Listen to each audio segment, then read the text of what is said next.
Integration automatic क्या होता है, हट जाता है। और ये चीज ये बता कि अगर इसे डिफरेंशिएट करेंगे ना तो ये जहां जहां टी है उसको क्या कर देना, बस मतलब उसको क्या करना, ट्रांसफर कर देना, मतलब जहां जहां टी है ये वैल्यू यहां रख देंगे। तो यहां हो गया क्या, f प्लस x, अभी इंटीग्रेशन क्या हो गया, हट गया, जहां जहां टी है वहां पर ये वाली वैल्यू रख देंगे, ठीक। और दूसरा power x tan inverse x, और क्या हो जाएगा minus cos x tan inverse x upon 1 plus यहां हो जाएगा t, तो t की जगह कितना हो जाएगा,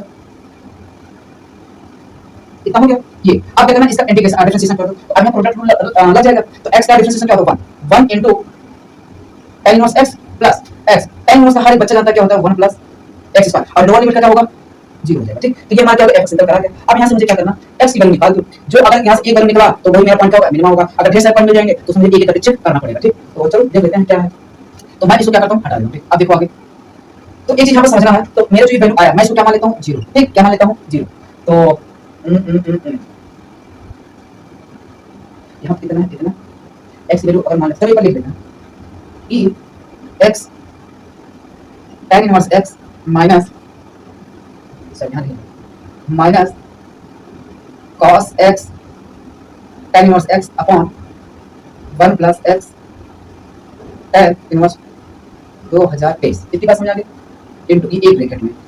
तो अब इसका क्या हो जाएगा, tan inverse x plus x upon 1 plus x square equal to क्या हो गया 0। तो देखो एक वैल्यू इसके लिए 0 हो जाएगा, एक इसके लिए। तो मैं क्या कहता हूं, अगर मैं इसको ऐसे बनाता हूं e की पावर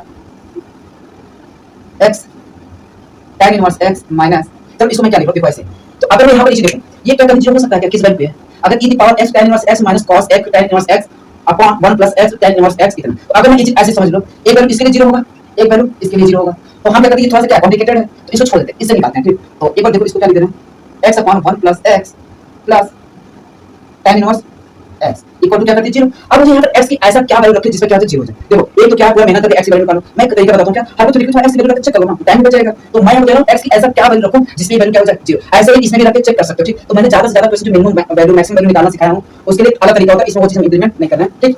कहीं अगर मिलता है तो उसको भी चेक करके बता दूंगा।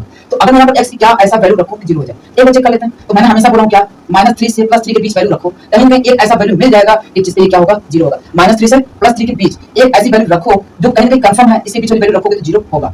तो इससे 0 होता है,